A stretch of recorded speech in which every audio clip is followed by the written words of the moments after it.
So, Kim, aren't you a little bit afraid? Sometimes. Why? Do you think Mr. Pipes has come to hurt you? I think he's come to hurt everybody. I think he wants to do nasty things. The switchboard was jammed with complaints, reports that children were terrified, pregnant women had gone into labor. I have a helpline for people in distress, and I received over 300 calls. My 11-year-old son was left shaking and physically sick after 10 minutes.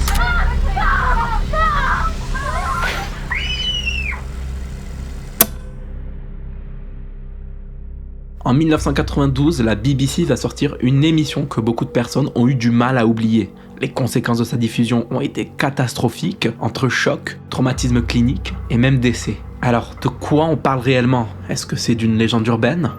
Eh bien non, pas du tout.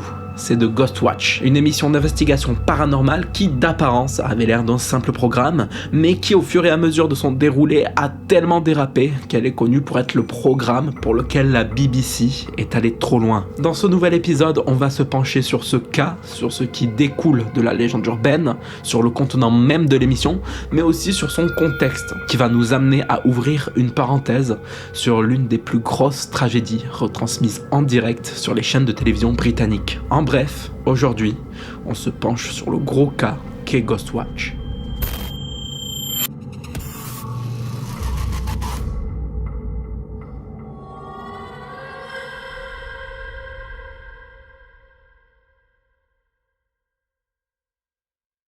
What we're about to watch is a unique live investigation of the supernatural. Past 10 months, this house has been the focus of an astonishing barrage of supernatural activity.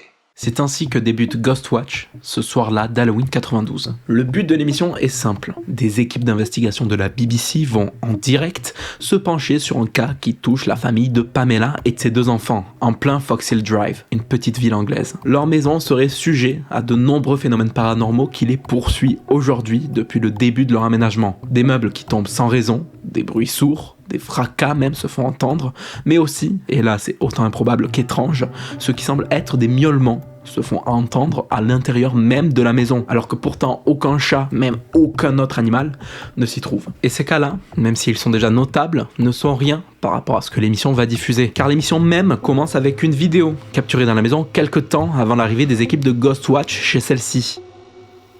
Dans cette vidéo, on est plongé dans une chambre d'enfant, en pleine nuit, alors que tout semble pourtant se passer normalement.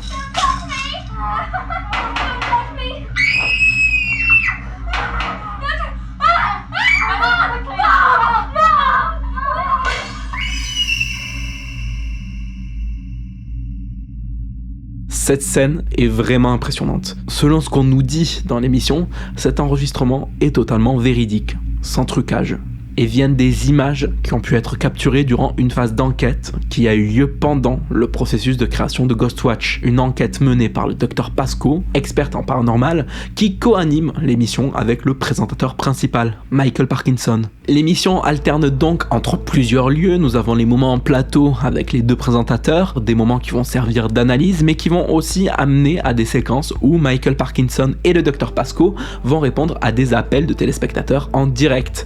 Ça, c'est un point sur lequel on va revenir, mais qui va être important pour la suite. Et nous avons en même temps de ces moments en plateau, des moments en direct sur le terrain, où une journaliste de la BBC, Sarah Green, va avec son équipe passer une nuit complète dans la maison prétendument hantée, dans le but déjà de recueillir les témoignages de Pamela et de Suzanne et Kimi, ses 2 filles, mais aussi dans le but de, pourquoi pas, capturer des phénomènes paranormaux en plein direct. Et si l'émission est dans un premier temps assez légère, tout le monde est plutôt détendu et slash de 3 vannes, celle-ci va rentrer dans du plus sérieux lorsque Sarah va demander à Pamela quels ont été les premiers événements paranormaux que la famille a vécu.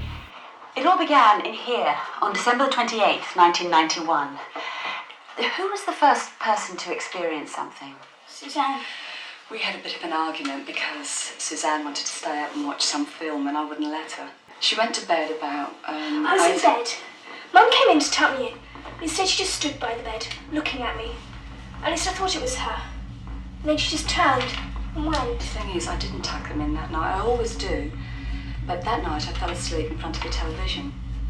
Pendant ce segment, elle va également évoquer les bruits étranges qui peuvent parfois se faire entendre dans la maison, des bruits qui l'inquiètent, mais qui inquiètent aussi ses deux filles, à qui elle a prétexté que ce n'est rien, qu'ils proviennent juste de la tuyauterie, et que c'est tout à fait normal. Sauf que comme je l'ai dit, elle-même peine à y croire, parce que selon Pam, la maison serait hantée par un poltergeist. Même malgré les tentatives d'explication rationnelle amenées par leur mère, Kimmy et Suzanne croient, elles aussi, un esprit habitant leur maison. L'une des deux filles, Kim, a même donné un nom au fantôme. Elle l'appelle Pipes, ce qui veut dire tuyauterie en anglais, par rapport à l'explication donnée par sa mère plus tôt. À vrai dire, Kim l'aurait même déjà aperçu dans la maison, derrière une porte en bois, menant à une pièce sous l'escalier de la maison.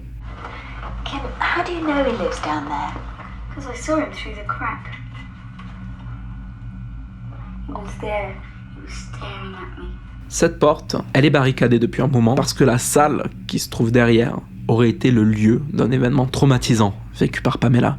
Un événement qui, encore aujourd'hui, semble la marquer profondément.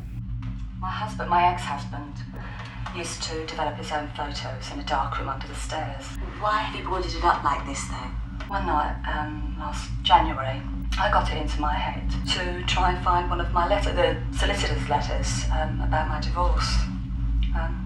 All of a sudden, the door stuck, like somebody was pushing it from outside. And you were inside by this time? Yeah, I shoved. I tried to get out, and then I started to panic. It was like coughing. I couldn't breathe. I started screaming for Kimmy and Susie, but all they could hear was my banging. And all I could hear was Kimmy shouting, "It's Pipes, Mum. Pipes is here." That's awful. The girls got you out eventually.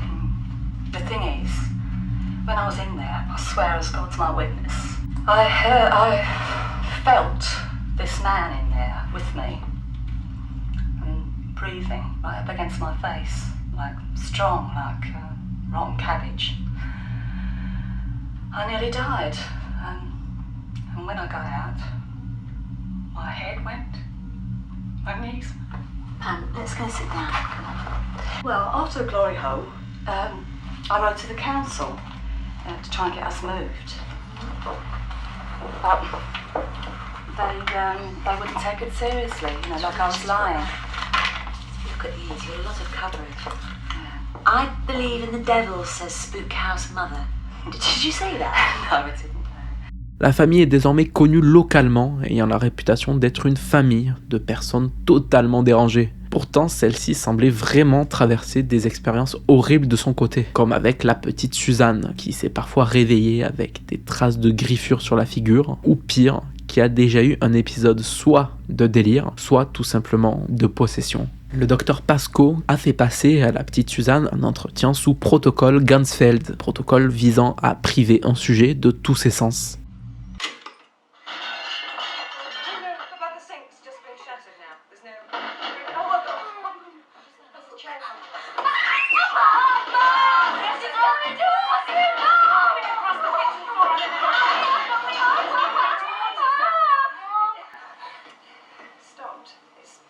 Stopped moving, and everything seems to have gone quiet now. A grunt or something. If you can grunt, can you speak? Oh dear God, Susan.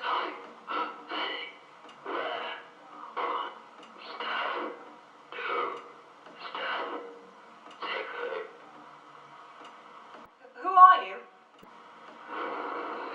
What's your name? Jesus Christ, now you're joking. Are you dead? Are you in heaven?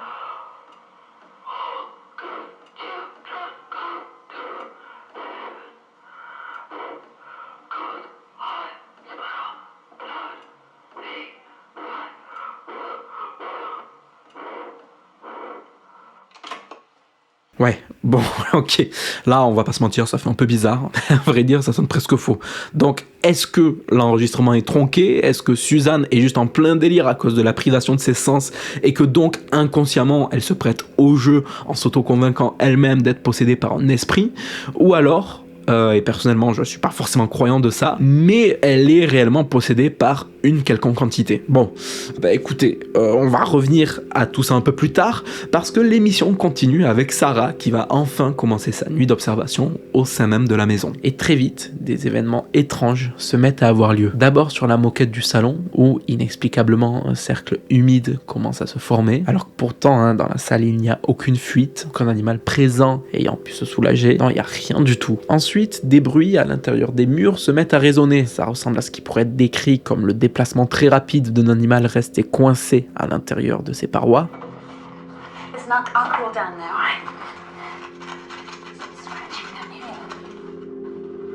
Et très vite, les enfants se réveillent et rejoignent Sarah en panique, en lui expliquant que c'est lui, c'est Pipes.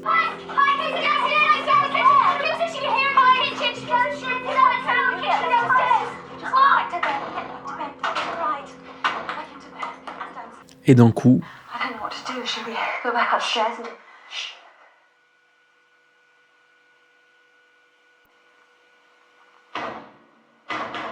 Come on. No, Sarah, stay where you are, please. Sarah, stay there, please. Don't go upstairs. Why? Because we hear that Suzanne's got out of bed, but she's not yet She's gonna appeared. get out, why? She's not appeared on the landing. Suzanne must still be in the bedroom. Where? The camera range, right in the corner of the room. Can we cut to the hall camera? That's it, and zoom in. Can we pan? And down.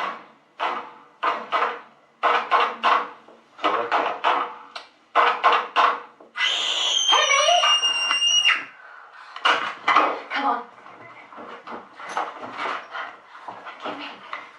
Suzanne, are you okay? You alright? Come on. It wasn't me! It doesn't matter! Oh, that's quite extraordinary. We set out to catch a ghost, and sadly, very sadly, what we witnessed was a remarkable exposure of a hoax. alors ouais, forcément, il fallait bien une explication rationnelle. Est-ce qu'on vient d'assister à la preuve que tout ceci était juste un fake ? Qu'en réalité, c'était Suzanne qui, depuis le début, créait tout ça pour une raison encore inconnue. Sur le plateau, c'est la douche froide. Le concept de l'émission vient de mourir en direct, après 1 heure de diffusion. Le présentateur semble agacé, et l'ambiance générale sur le plateau commence à être tendue. Surtout pour le docteur Pascoe, qui, je le répète, a bossé sur l'affaire et qui continue à réfuter le fait que tout ça soit un canular. Ce, même après que Suzanne ait en partie avoué la chose.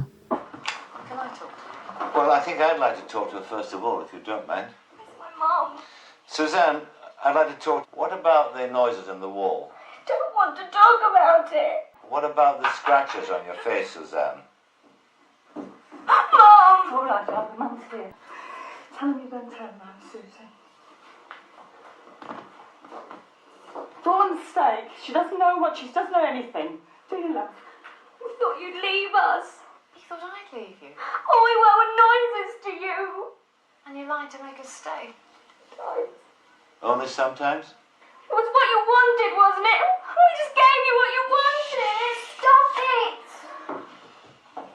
Miss Early, you've heard your daughter. She's admitted the entire thing was a deliberate fraud. No, I'm sorry, I don't accept that. Dr. Pascoe has seen and heard things same as me. My family are telling the truth.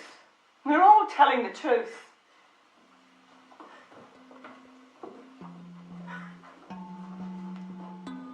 L'ambiance devient de plus en plus étrange. Des problèmes techniques pendant la diffusion de témoignages d'histoires paranormales commencent à avoir lieu. The situation worse in a way because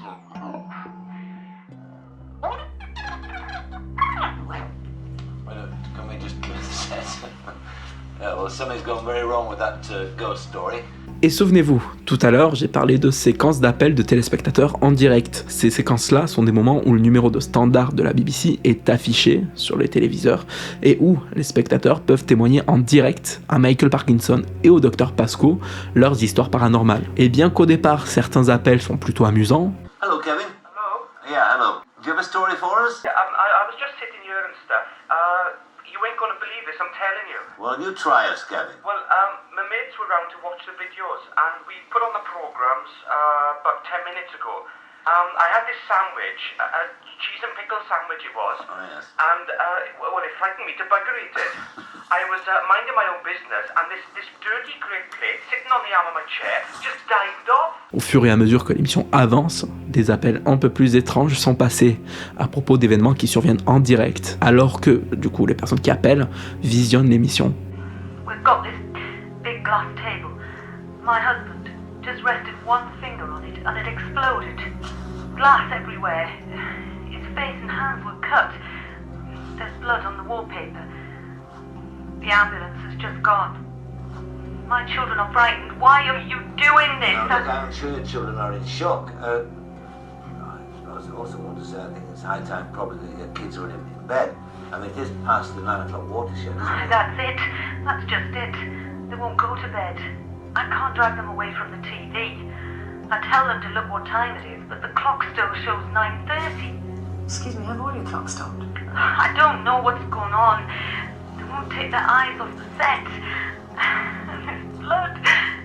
There's blood all over the wallpaper. Bref, il se passe des choses, et le docteur Pascoe, elle, refuse totalement de laisser l'option du canular devenir la version officielle des faits. Elle va alors sortir une archive d'une interview qu'elle a passée avec Kimi pendant qu'elle préparait son dossier. Interview durant laquelle Kimi décrit Pipes, l'esprit hantant la maison, comme étant un vieil homme ayant du sang sortant de l'œil, étant chauve et ayant aussi des égratignures sur le visage. Selon les descriptions de l'enfant, il porterait aussi une longue robe noire à boutons. Si comme ça on pourrait juste se dire que cette description-là est juste le fruit de l'imagination d'un enfant qui, peut-être dans la nuit, a pu imaginer voir certaines choses en interprétant mal des formes de meubles ou d'objets se trouvant dans sa chambre une fois que ceux-ci sont plongés dans le noir, en réalité, sa description semble coller plutôt à autre chose. Depuis le début de l'émission, ce segment-là a beaucoup fait réagir les téléspectateurs qui, durant tout le long du programme, ont appelé les équipes de Ghostwatch pour leur partager une observation répandue. Celle que dans l'image de ce segment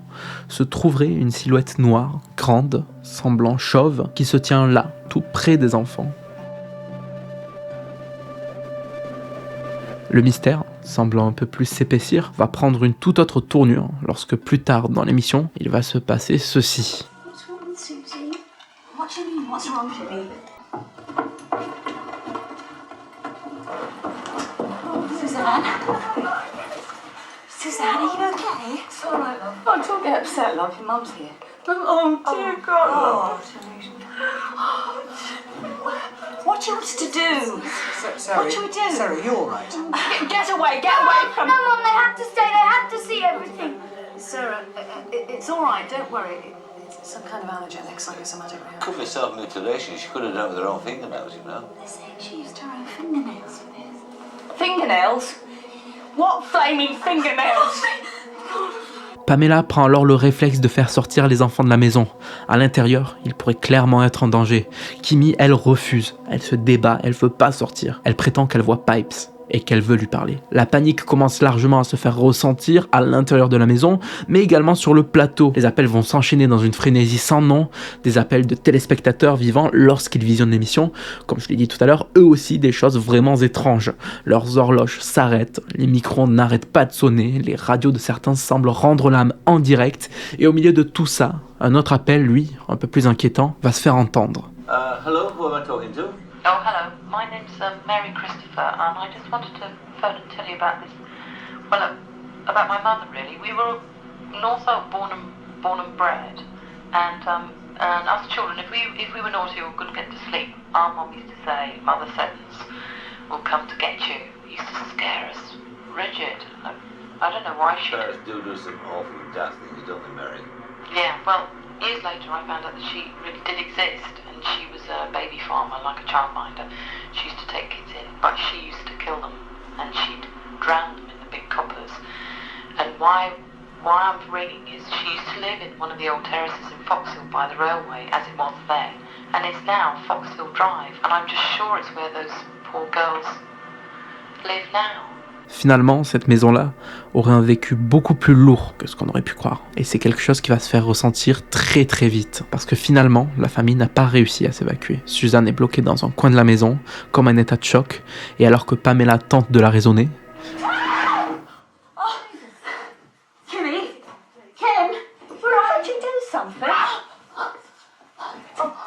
Susie.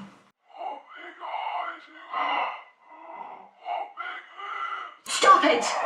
Stop it, Susie! Bon, et c'est à partir de là que l'émission va un peu partir en sucette. Qu'est-ce que c'est que ça? Surtout que quelques minutes après, chose encore absurde, mais pourtant se déroulant comme énoncé plus tôt, en direct à la télévision cette fois-ci, des miaulements de chats stridents se font entendre, alors que, comme dit précédemment, hein, aucun animal n'est présent dans la maison.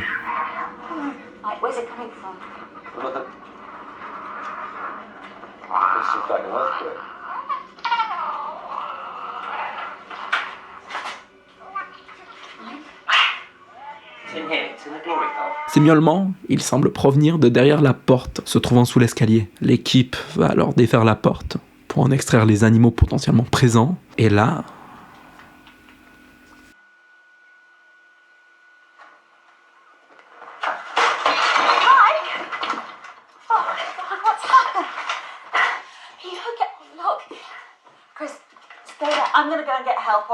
Au moment où la porte s'ouvre, un membre de l'équipe perd connaissance et tombe au sol. La panique ne va pas s'arrêter ici, puisque quelque chose a l'air de s'être vraiment réveillé dans la maison depuis l'intervention des équipes de Ghostwatch.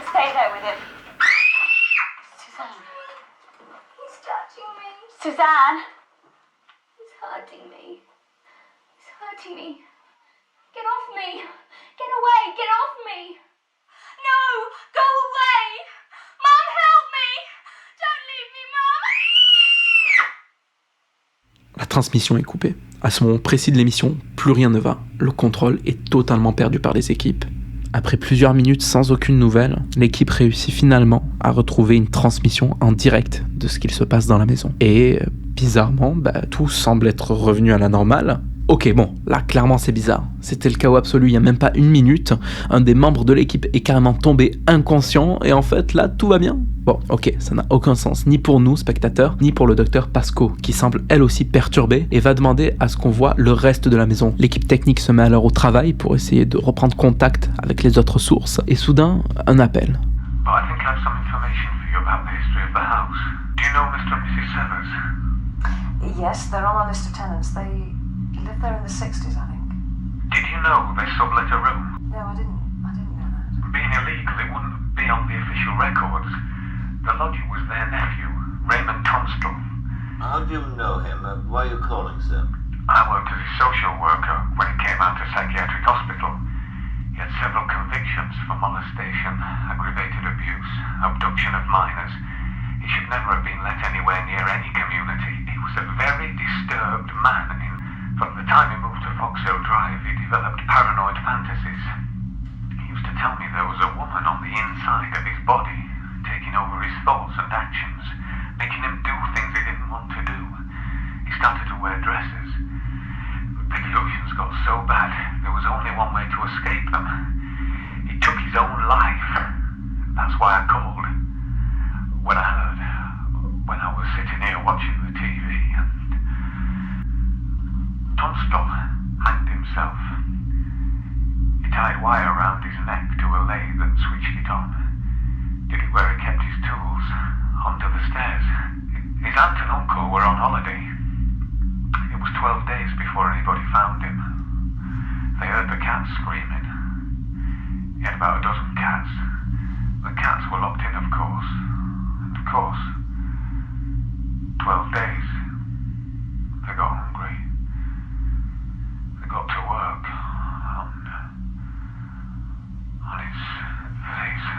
Le présentateur va bloquer le standard direct, pensant encore en canular. Le docteur Pasco, elle, est beaucoup moins sceptique, et va même remarquer quelque chose sur la vidéo qu'on voit actuellement. Tout est beaucoup trop calme, certes, mais surtout, cette image, c'est pas une retransmission en direct en fait, si on s'y penche d'un peu plus près. Regardez par exemple sur le mur, un des cadres tombés précédemment pendant le chaos absolu est ici, à nouveau à sa place, sans aucune égratignure, sans rien du tout. En fait, ce qu'on voit là, c'est juste une rediffusion de ce qu'il s'est passé plus tôt dans la soirée. Mais alors, qu'est-ce qu'il se passe vraiment dans la maison? La réponse, on va la voir, puisque des images capturées en direct à l'extérieur de la maison vont être diffusées. On y voit le membre de l'équipe, tombé inconscient précédemment, être transporté sur un brancard par les secours. La police aussi semble avoir fait le déplacement pour évacuer la famille de Pam de la maison, sauf que, si on compte bien, il reste encore 3 personnes dans celle-ci. We've seen Mike come out. We've seen Kim. We've seen Pam. That leaves Suzanne and Sarah. Now where are they? Where can they be? Have we seen them? Ceux-ci vont redonner signe de vie quand la caméra portée à l'intérieur de la maison va émettre à nouveau. Cette fois-ci, elle émettra en infrarouge pour pouvoir filmer malgré le manque de lumière. On y voit Sarah qui semble chercher Suzanne, perdue dans la maison, et visiblement, elle aussi, en panique.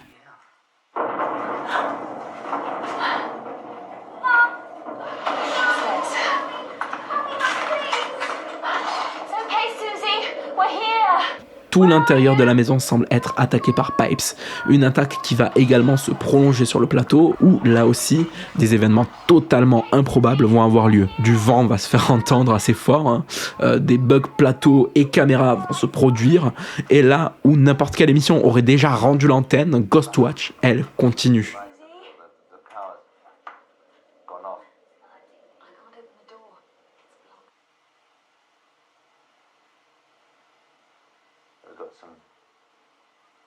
Lights in the studio. I don't know.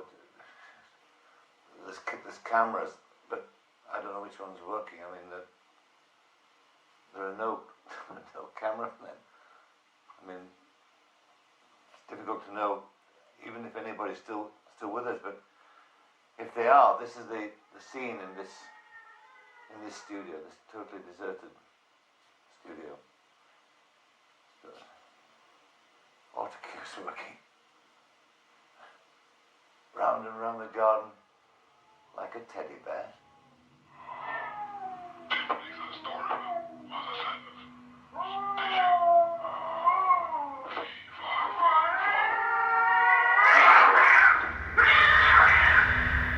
Et c'est comme ça, sans plus d'explications, que se terminera Ghostwatch, laissant plein de foyers dans le flou, sans aucune explication quant à ce qu'il vient de se passer. Alors il se pose sans doute la même question que nous tous actuellement, qu'est-ce qu'on vient de voir? Ghostwatch, c'est bien évidemment, vous vous y attendez, une émission de fiction. C'est un, comme on l'appelle dans la magnifique langue de Molière, faux documentaire, ou si on veut employer un terme bien plus large, un docu-fiction, c'est-à-dire un film qui va raconter un récit fictif en empruntant les codes du documentaire, du reportage télévisé, pour ancrer ces événements dans quelque chose qui, à l'écran, ressemble direct à du factuel. Et c'est là où moi je trouve ça intéressant, c'est quelque chose aussi qui va beaucoup reposer sur la forme. Et pour comprendre pourquoi, on va se pencher sur ce qu'on appelle les marqueurs d'authenticité. Dans une thèse de plus de 110 pages que je vais vous épargner, consacrée à l'analyse de documentaires écrites par un certain Andrew V. Dickerson, on nous parle de la façon dont certains procédés documentaires peuvent renforcer l'impression d'authenticité de par la mise en place d'éléments de codes télé devenus aujourd'hui indispensables à ce format-là. Et si dans les journaux ou documentaires aux informations fiables, ces marqueurs-là servent de preuve et apportent une solidité à la chose,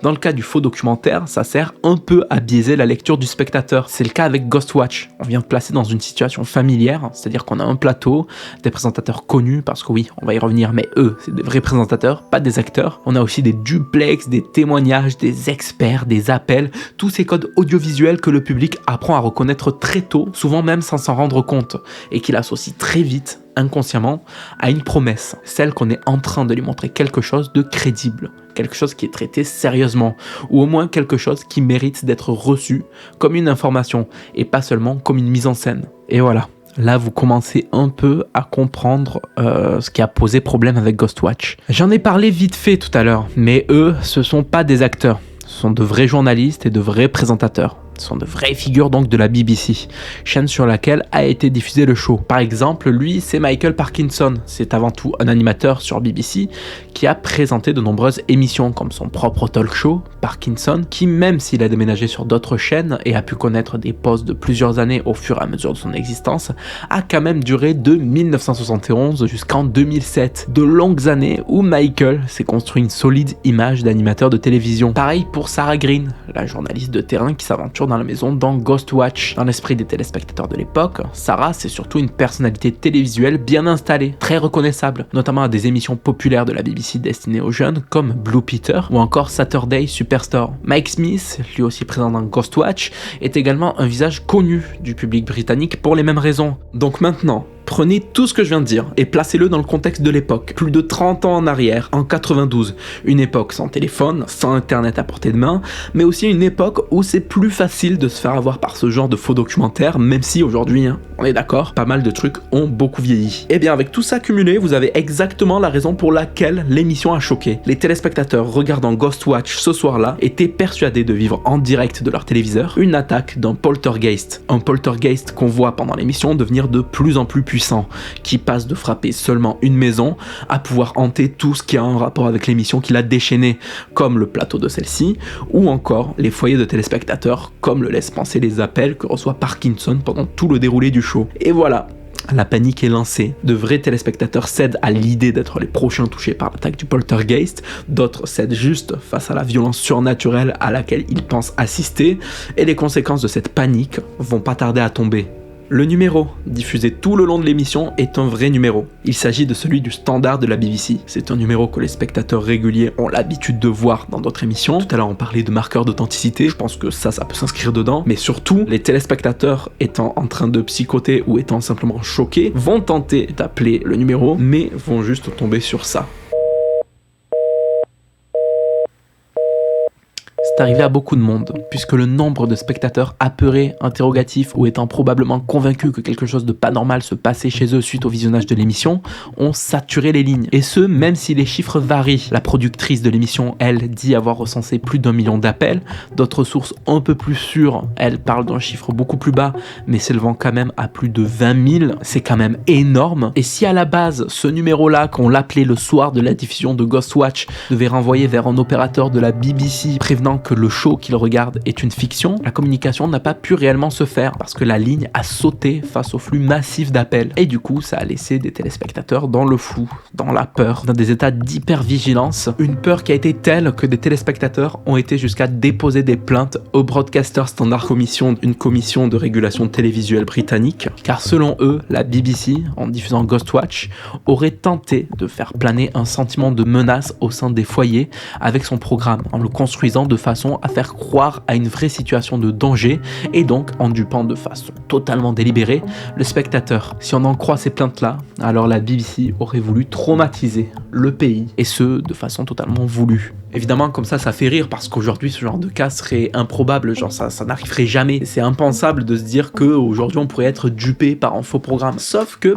je leur dis, mais on est en 92. Et là, vraiment, tout le monde était choqué. Enfin bon, peut-être pas tout le monde, mais en tout cas, une grosse majorité de personnes ayant vu Ghostwatch ce soir-là étaient vraiment pas bien. Les conséquences pour Ghostwatch, elles ont été hyper lourdes. Parce que si pour l'instant, on assiste juste à un schéma classique de panique morale, les répercussions sur le long terme, elles, sont beaucoup plus catastrophiques que ça. Mais avant d'en parler, j'aimerais qu'on implante encore plus de contexte pour comprendre vraiment pourquoi Ghostwatch est si controversé et a causé de telles choses. Repartons à la base. Avant le lancement de Channel 5 en 1997, le paysage télévisuel britannique grand public reposait essentiellement sur 4 chaînes nationales. Dans l'ordre, on avait BBC One, BBC Two, ETV et Channel 4. BBC One, la chaîne qui nous intéresse aujourd'hui, celle qui a diffusé Ghostwatch, est reconnue pour plusieurs choses. Parce que si sa sœur BBC Two va s'orienter vers des contenus plus spécialisés, parfois même sur des programmes culturels un peu plus niches, BBC One, elle, est la chaîne généraliste grand public. public. C'est pas une chaîne dépendante uniquement du financement par la pub appartenant à une entreprise privée, c'est une chaîne surtout financée par la redevance TV payée par certains foyers dépendant de leur consommation télévisuelle. Donc automatiquement, on attend de sa part une plus grande responsabilité éditoriale.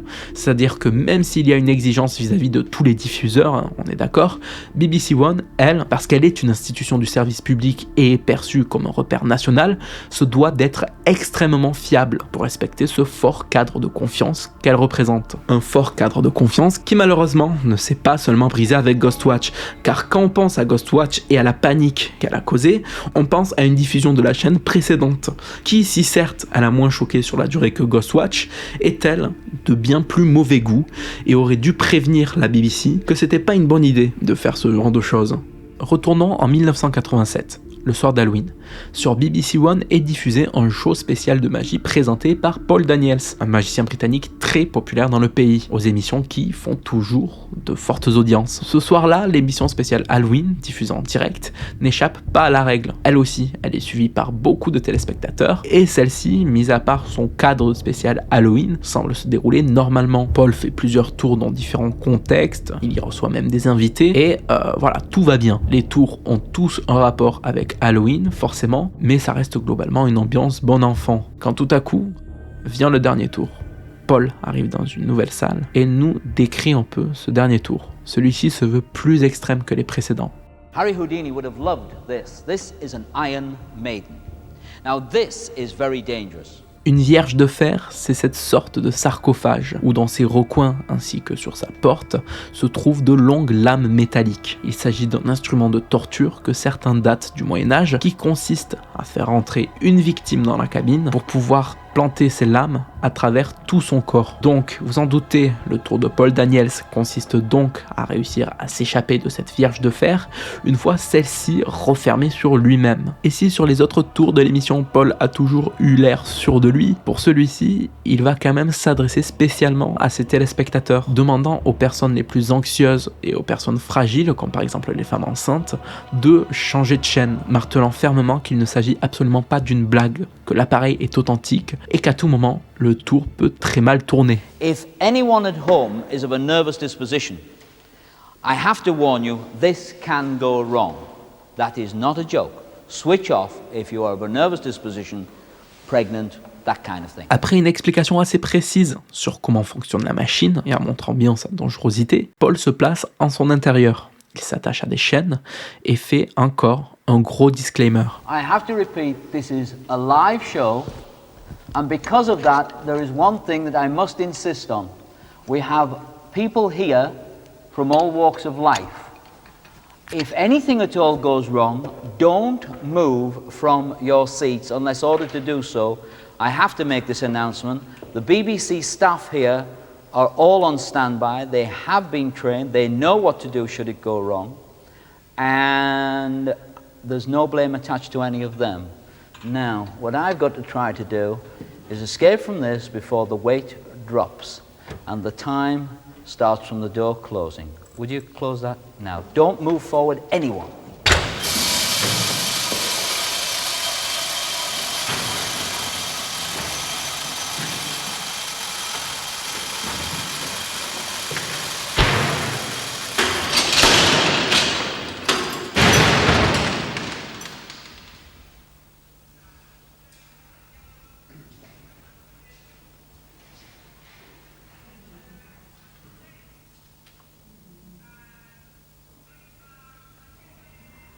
Ladies and gentlemen, please leave the room in an orderly fashion.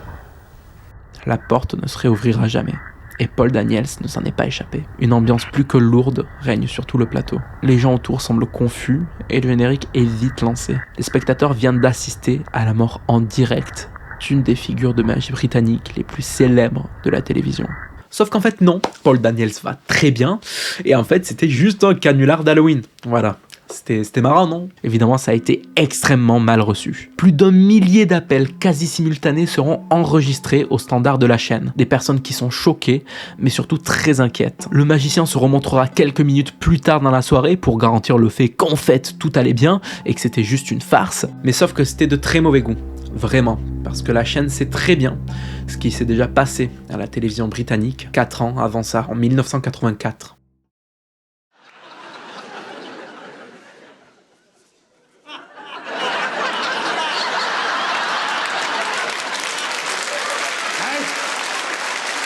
Ce que vous voyez actuellement, c'est un numéro de l'émission de divertissement Live from Her Majesty, diffusée sur ETV Live, donc une des 4 chaînes gratuites citées précédemment. On y voit sur scène Tommy Cooper, un humoriste magicien qui est en train d'animer un sketch sur scène. Si pour l'instant tout semble se passer comme prévu, en réalité ce soir-là, les choses vont prendre une tournure très choquante, très vite.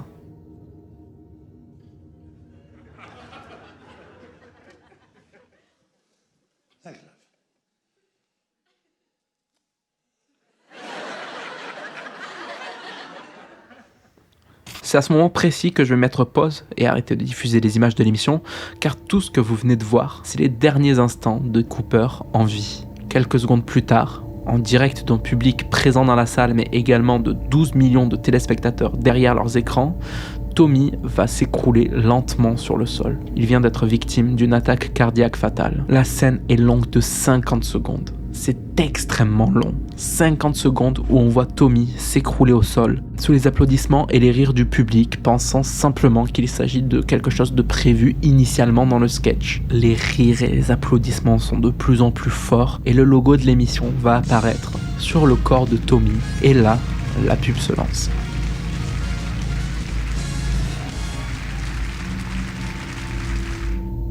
Le pire dans tout ça, c'est que Tommy, il sera pas pris en charge tout de suite. En réalité, le show va continuer et le corps de Tommy sera juste placé derrière le rideau, le temps que les urgences arrivent. C'est-à-dire que le show va continuer en direct, les artistes vont faire leur sketch, en ayant à quelques mètres d'eux, voire même moins, le corps de Tommy Cooper, caché derrière le rideau.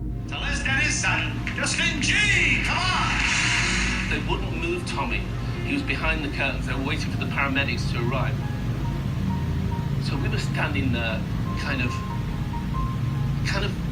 holding office for him, and hoping that he'd be back. What are you going to do for us now? Where's he? Is it my turn?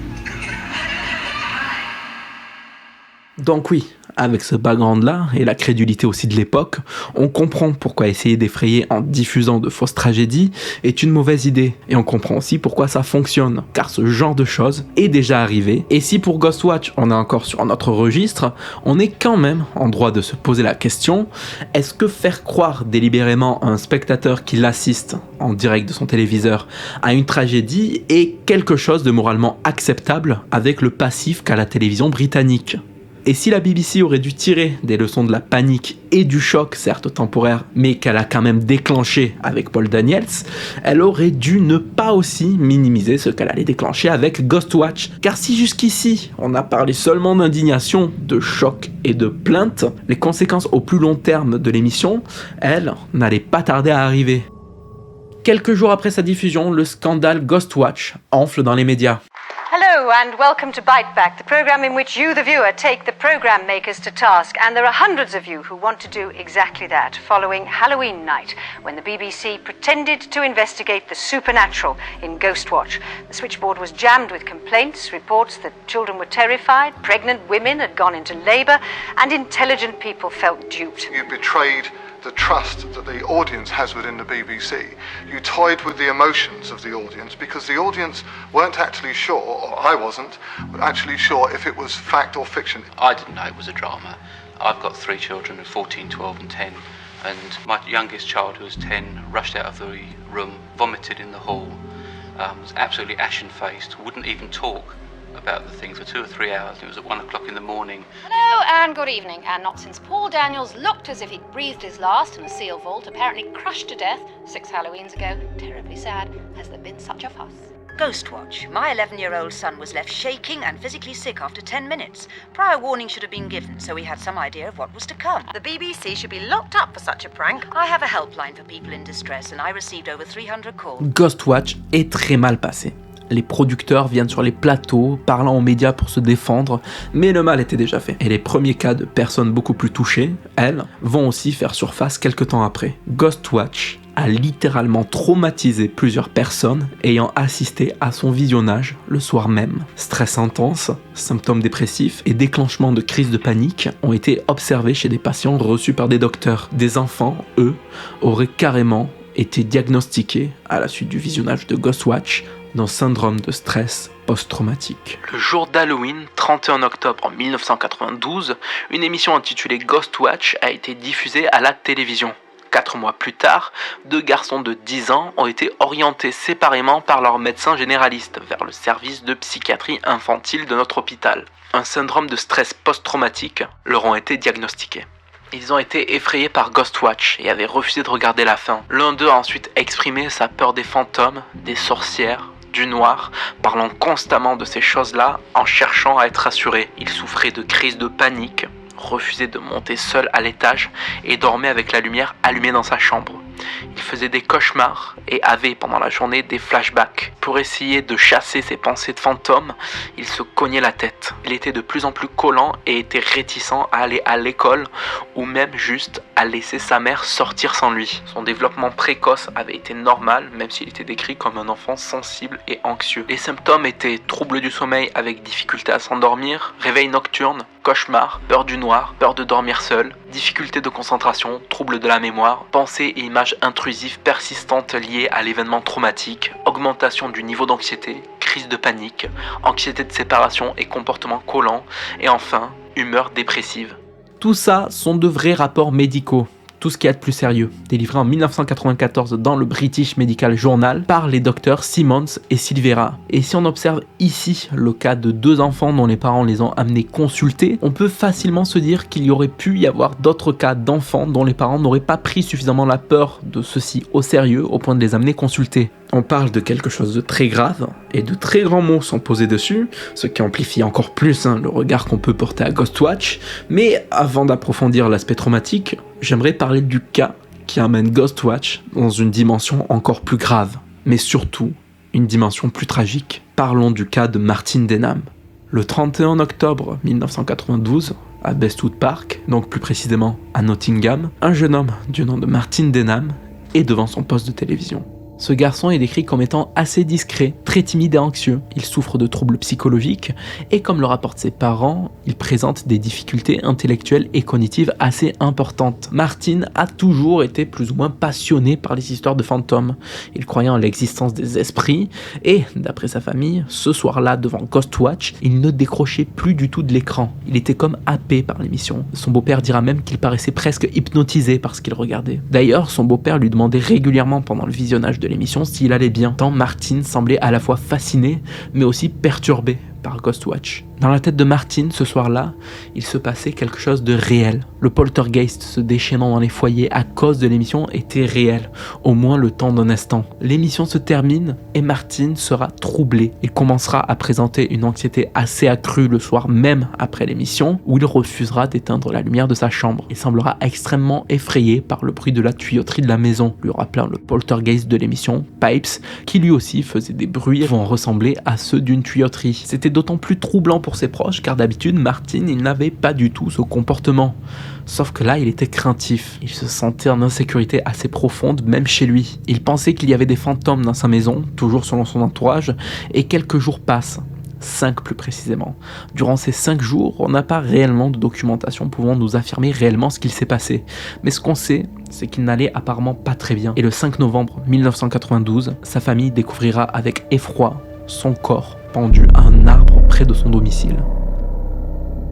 Une note sera retrouvée sur lui. Sur celle-ci, il y aura écrit « S'il vous plaît, ne vous inquiétez pas.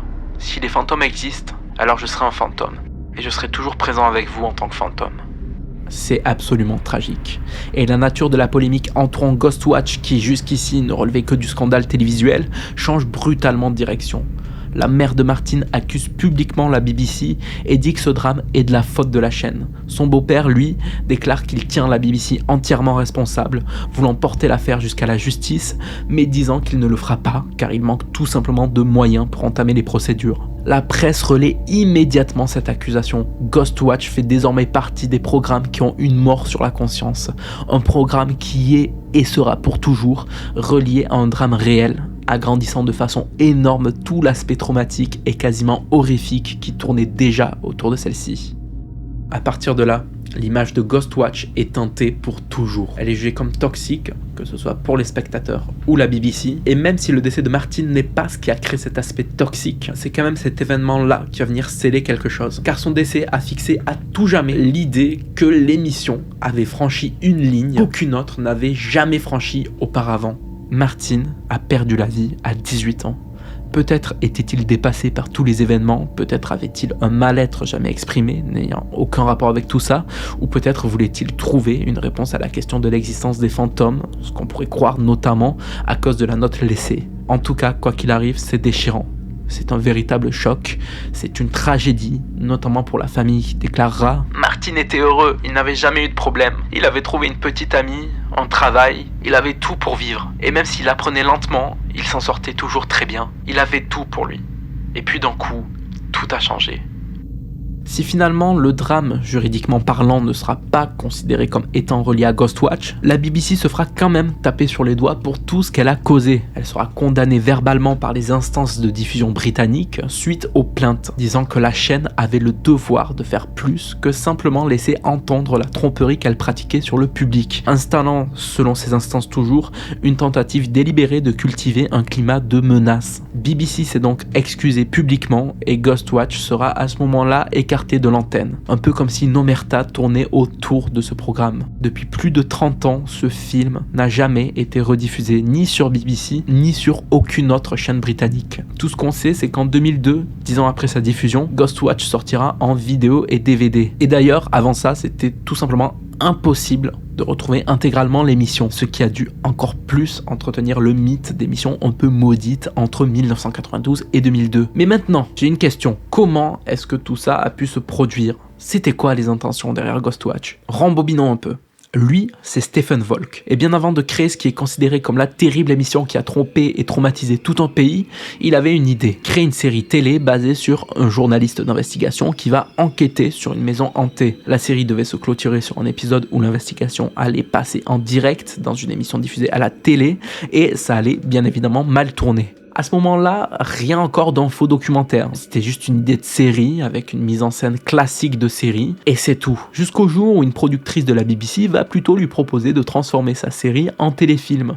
La BBC ayant un créneau dans la plage horaire de 21h, autrement dit la plage horaire des prime time de fiction. Bon, Volk il est un peu embêté, il va commencer à chercher un peu comment transformer et condenser sa série en téléfilm, et d'un coup, l'idée de créer un téléfilm sur l'idée de son dernier épisode se forme.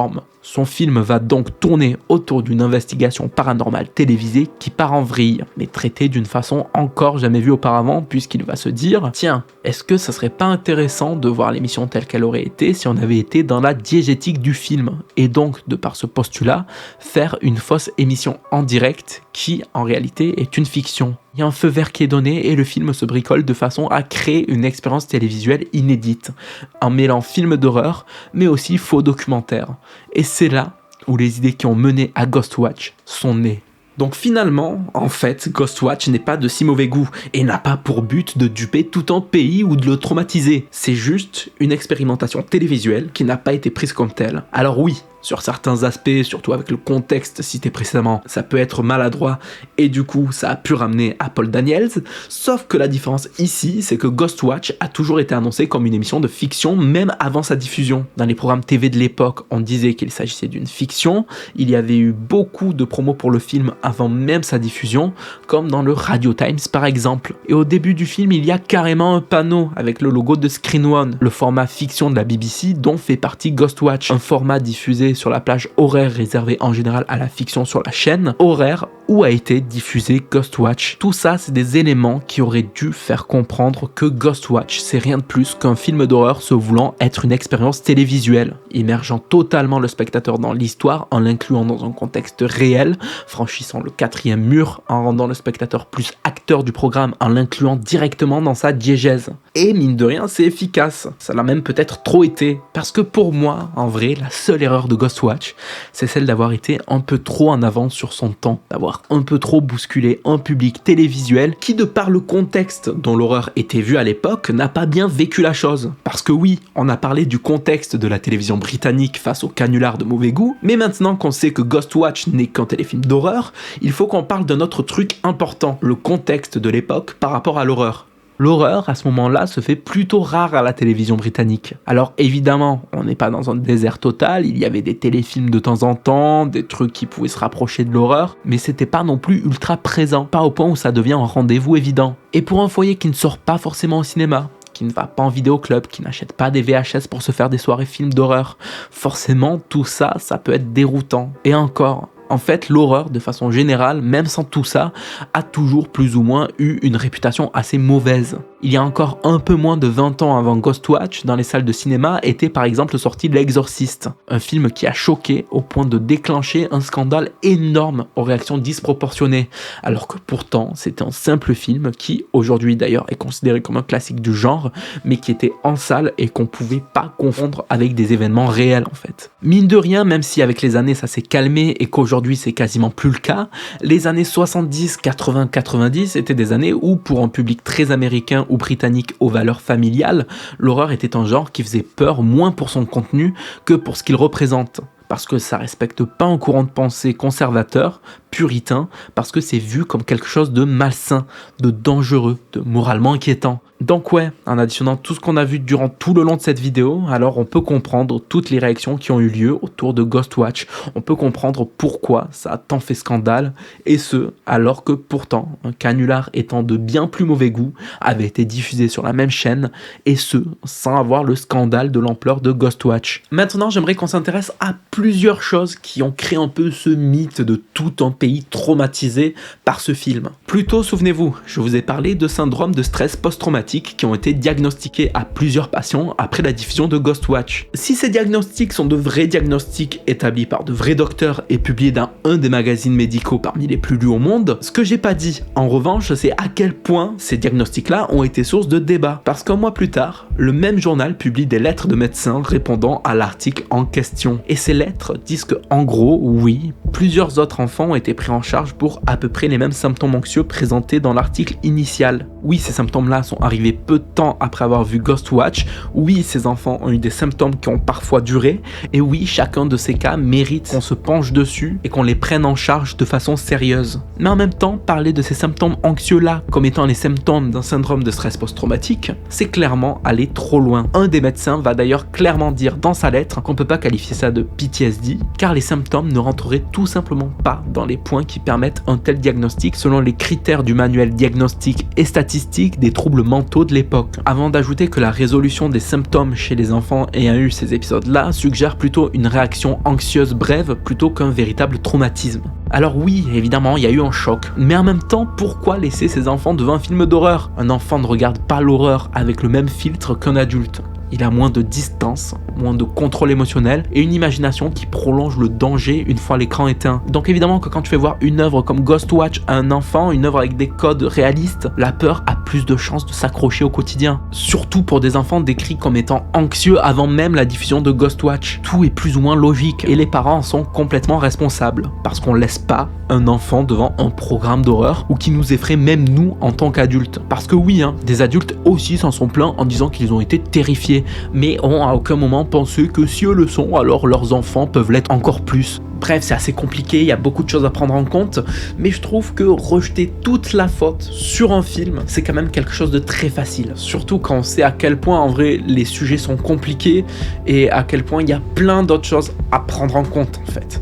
Et c'est le cas notamment avec du coup l'affaire dramatique de Martin Denham. Alors oui, je le redis, c'est une tragédie. Mais rien ne montre non plus que Ghostwatch est totalement responsable de ce qu'il s'est passé. Dans la plupart des articles, on nous décrit le profil de Martin Denham comme un profil aux multiples pathologies psychiatriques, déjà très impliqué dans la question des esprits. Donc si Ghostwatch l'a bien sûr sans doute marqué, les inscriptions qu'il a laissées sur sa dernière lettre ne prouvent pas forcément la totale responsabilité du show dans son acte. Mais là par contre, je ne jette pas du tout la pierre sur la famille Denham. C'est un cas bien trop particulier et avec la souffrance qu'elle a dû endurer, on aurait peut-être être à leur place pensaient la même chose et jetaient la faute sur Ghostwatch, qui était en plus déjà dans une tempête médiatique et qu'on donnait déjà responsable de plusieurs maux. On aurait peut-être tous à leur place aussi cherché un coupable.